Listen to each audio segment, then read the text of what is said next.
Welcome to bongosikha. Dear students, today I am going to discuss about the Comptroller and Auditor General of India. In short form, it is called the CAG. So, the Constitution of India provides for an independent office of the Comptroller and Auditor General of India. In short form, it is known as the CAG. So, who is the head of the Indian Audit and Accounts Department? He is the sole authority of conducting the entire financial administration in the country as well as in the states. Basically, you can say that he is the protector, he is the guardian of the public purse, and he acts as a friend, philosopher and guide of the Public Accounts Committee of the Parliament. And so, he is the head of the Indian Audit and Accounts Department, and he also describes the president in which format the other members of the Indian Audit and Accounts Department will be appointed, and they will act, they will conduct their services. So, financial system, what I told, that he is responsible for the entire financial system of the Indian Union and the state governments, both levels. Since we are having the federal polity, so what we are having at the union level, that we are having similarly in the state level also. So, it affords the Constitution of India and the entire field of the financial administration. This is about what is CAG, Comptroller and Auditor General of India. Next, that important task of the duty of the CAG is to help the state government, state legislature and the parliament that to hold their governments accountable for any type of audits and expenditure that has incurred from the government of India. And so, he helps the parliament, he helps the state government in this regard. That's why Dr. B.R. Ambedkar aptly said that CAG is the most important officer under the Constitution of India, and his duties we can consider that far more important duties, even that of the duties performed by the Indian judiciary. So, যেটা ভারতীয় যে judiciary system, তারা যেভাবে তাদের ডিউটিটা আমরা যতখানি গুরুত্বপূর্ণ, তার থেকেও আমরা সর্বাধিকার দেব, তার থেকেও আমরা অগ্রে রাখব যে এই ক্ষেত্রে যে ক্যাগের কন্ট্রোলার অ্যান্ড অডিটর জেনারেলের ভূমিকাটা, কারণ সে হচ্ছে একদমই গার্জিয়ানদের যে প্রোটেক্টর অফ পাবলিক পার্স, মানে মানুষের সমস্ত কিছু সম্পত্তি, তাদের everything, even president of India is also dependent তার ওপরেই, এবং সেই প্রেসক্রাইব করছে স্টেট গভর্নমেন্টস এবং এবং সেন্ট্রাল গভর্নমেন্ট দুজনকেই যে কীভাবে কী ওয়েতে government expenditure, revenues, everything will be conducted. So, তার ভূমিকাটা এখানে খুবই গুরুত্বপূর্ণ. So, apart from these points, now I am going to discuss that is the constitutional provisions. We know that in our system, that whenever, not in our system, everywhere, wherever there is the constitution, every position, every designation derives its power from the Constitution of India. So, here are the constitutional provisions from what the CAG, the Comptroller and Auditor General of India, derives its power, the audit mandate of the CAG. So, there are few articles under which the CAG derives its power and authority from the Constitution of India. These are Article 148, Article 149, Article 150 and Article 151. So, now I am going to discuss step by step, one by one. Article 148. What it deals, that Article 148 stipulates the appointment, his oath and conditions of service. Next, Article 149 speaks of the duties and powers of the Comptroller and Auditor General of India. Next, Article 50, what does it do? The accounts of the Union and the states shall be kept in such a form so that the President, on the advice of the Comptroller and Auditor General, may prescribe. So, the format will be suggested by the CAG, that in what form the audits and accounts of the central and the state government shall be kept, so that the President, if required, on the advice of the CAG, he may prescribe. So, now I am going to discuss about the Article 151, that is the another mandate from where the CAG.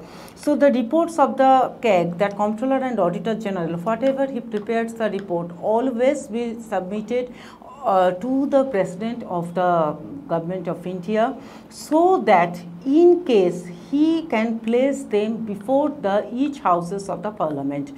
We know that there are two houses of the Parliament, that is the Rajya Sabha, the upper house, and the Lok Sabha, that is the lower house. So he can place them before the each houses of the Parliament, and similar thing will happen in case of state governments also. The reports of the CAG will be placed to the governor of state of that particular state, who shall cause them to place that reports, that expenditure, that revenues before the houses of the state legislature.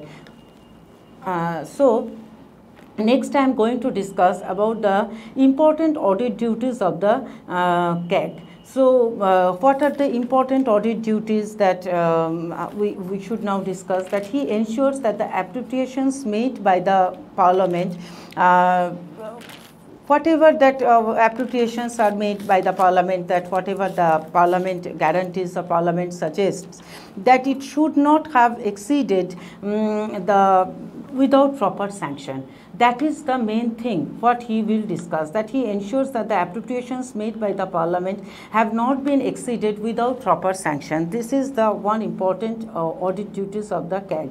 He satisfies himself about the wisdom, about the faithfulness, and about the economy of the expenditure incurred. So that is another important point. And he can disallow any expenditure which in his opinion violates the constitution of the law. If he thinks that any expenditure which violates the interest, public interest, which is against the constitution of the law, which against the public interest, which against the national interest, he may disallow that type of expenditure, that sort of expenditure. That power also is in hands. And he added, assists, he can help all the professional auditors throughout the country who serve in the audit and accounts department of the government companies and also in the private companies also.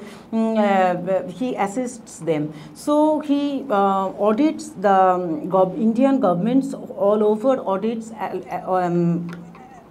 whatever audits have been done by the government of India, and sometimes he can also be entrusted with the responsibility to audit the local bodies also, if it is prescribed or if it is requested by the President or the Governor of the state. Either it is requested by the President of the India or the Governor of the state, he contests of audit companies' accounts, and he can also be entrusted of auditing of the entire revenues expenditure of any local bodies if it is requested by the President of India or if it is requested by the state government. So this is about the important audit duties of the CAG or Comptroller and Auditor General of India. Now next, the regulations. Regulations of audit accounts and the official framed, whatever the regulations on audit and accounts department, everything is to be framed and is to be published in the official gazette. That is the regulations. And scope of the authority within the purview of the Indian Audit and Accounts Department, he is the sole authority who will take the entire discretion that the scope of the audit and the extent of the audit to be conducted by him or on his behalf, or by the members, the other members of the who is working under the supervision of the CAG. So he is the sole authority to dictate everything. So next, the limitations on the powers of the CAG. So its report, whatever the report has been prepared by the CAG, that Comptroller and Auditor General of India, that is completely that is completely post facto. Post facto, what is the meaning of the word post facto? That is already it has been done. So মানে যে কাজটা already হয়ে গেছে সেটাকেই বলা হচ্ছে post facto. So it's report is post facto, that is whenever after the expenditure is incurred, after the expenditure has occurred, there is only the prospective value.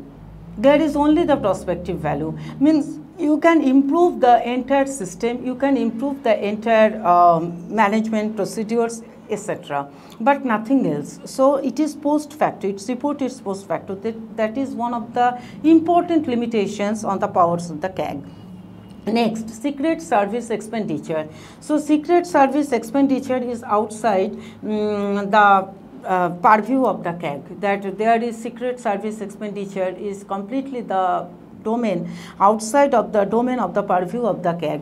Next, CAG does not, means Comptroller and Auditor General of India does not have any power to audit the expenditures or any investments done by the PPP, that is the public-private partnership investments. So audit in that respect, Comptroller and Auditor General doesn't have any power to purview. There is no provision for auditing of funds, that funds which are granted to any local bodies. They are managing their own funds. This is also outside the purview of the CAG. And recently the District Rural Development Authority, DRDA, they are managing large sums of money for their own development, which is also outside the purview of the CAG. When a CAG doesn't have any power to control, to exercise its control over the District Rural Development Authority, so DRDA. So these are the limitations on the powers of the CAG. Next, that types of the audit performed by the CAG, that what are the types of the audits, means first I am going to discuss about the regulatory audit. Basically there are three types of audit: regulatory audit, performance audit, and environmental audit. But apart from this, there is the propriety audit, there is the efficiency audit, and there is the performance audit. So these are the supplementary audit. These are the apart from these three main types of the audit performed by the CAG, that regulatory audit, performance audit, and environmental audit, there is also the supplementary audit, efficiency audit, and performance audit. And so first I am going to discuss the regulatory audit. So what is the regulatory audit? It is that type of audit which ascertains that whether the money that were spent were authorized for the expenditure for which they have spent. যে কাজের জন্য সেই খরচটাকে বরাদ্দ করা হয়েছিল, সেই খরচটা সেই কাজের উদ্দেশ্যেই খরচ করা হয়েছে কিনা, এই জিনিসটা দেখা কিন্তু খুব গুরুত্বপূর্ণ একটা বিষয়। সেইটা হচ্ছে এক ধরনের রেগুলেটরি অডিট, যেটা controller and auditor general audit করছে, যে কী ধরনের কাজের জন্য কোন খরচ বরাদ্দ করা হয়েছিল, কত টাকা বরাদ্দ করা হয়েছিল, এবং সেটা সেই খাতেই খরচ করা হয়েছে কিনা। So and which they were spent also, that the expenditure and the expenditure which has incurred due to that investment, due to that was in conformity with the laws, rules, in accordance with the law and regulations. So whatever the expenditure has incurred, that is also in accordance with the laws, in accordance with the rules, and in accordance with the regulations. So next I am going to tell about the supplementary audit. So what is the supplementary audit? That we know that CAG performs the entire audit and accounts functions of the whole Indian territory. But still CAG sometimes audits the supplementary audits in PSU. What is the PSU? That is the public sector unions. So public sector units, public sector audits in PSUs, even after already in all PSUs, the audits have already been done by the commercial auditors, the professional auditors. They, after that audits has been done by the commercial audits, the CAG also takes the additional responsibility to again cross-check those audits done by the auditors appointed by the CAG himself to find out for any leakage and for detection of any leakage. So that is the supplementary audit function which has been performed by the Comptroller and Auditor General of India. Even after the commercial audits have been done by the all professional auditors who are appointed by the Comptroller and Auditor General of India. Next I am going to tell, that is is the environmental audit, which is very important. Environmental audit. This is the new arena. This is the new scope for the Comptroller and Auditor General to give importance in this particular sphere, because recently there are several challenges we are facing with regard to the environment, like the usage of the water pollution, like the environmental pollution. So for overcoming those pollutions, whatever the expenditure, what are the revenues has been sanctioned by the parliament, so with the conservation of the forest, with the conservation of the all the architectural whatever that monuments we are having in India. So for all the total environment for the conservation, so already we are having more than 100 audits for the conservation of the environment. So this is also important purview of the Comptroller and Auditor General to keep in view that more than the 100 audits on the biodiversity, pollution of rivers, waste management have been conducted by the CAG. Next, I am going to discuss about the propriety audit. What its main motto, its main purpose is to focus whether the expenditure has incurred, whether the expenditure that is for the public interest or not. So this is the main focus of discussion of this propriety audit. Next, efficiency audit. By name, efficiency audit suggests that whether the money that has been guaranteed by the invested by the central government yields maximum profits. So that is the another important audit has been done by the Comptroller and Auditor General of India. Next, performance audit. Performance audit answers that whether the expenditure has been performed that yields the optimum result or the desired objectives at the lowest cost and has successful in giving the intended benefits. So these are all the types of the audit performed by the CAG. Next, I am going to discuss that independence of the institution of the CAG. So for any smooth functioning of any office, like the important office, which is the paramount of the Indian Audit and Accounts Department, that office of the Comptroller and Auditor General of India, it is the very important to ensure the independence of the office of the CAG. How we can ensure that? How we can ensure that there should be the independence of office of the CAG will be maintained. So first thing, that he is appointed by the President, and his oath of office means whenever he is taking oath requires him to uphold the Constitution of the India and the laws made thereunder. So he will always uphold the Constitution of the India, whatever the laws they are made under that Constitution. So this is one thing, that he is appointed by the President, and one thing, that he is always provided with a security of tenure. He cannot be removed by anyone or any silly circumstance. He can be removed or he can be impeached. Better word is impeachment. He can be impeached by the President, like that the case of the removal of the judge of a Supreme Court. So it is not like that he is always provided with a security of tenure. He cannot be removed on any grounds. Only he can be impeached by the President in case of any proved misbehavior or anything established upon him, then that same as a judge of the Supreme Court. And he is not eligible for any further office. He will be not eligible for any further office either under the central government or under the state government.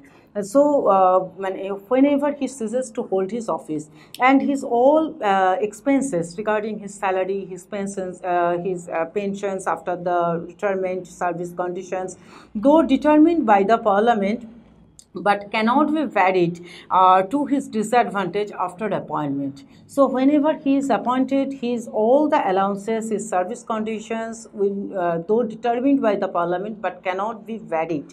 So this is another important safeguard. Next is administrative powers and the conditions of the other persons who are serving in the office of the Comptroller and Auditor General of India shall be prescribed by the President only after consultation with the Comptroller and Auditor General of India. So all the service conditions, all the powers, everything will be prescribed by the President only after in consultation with the Comptroller and Auditor General of India.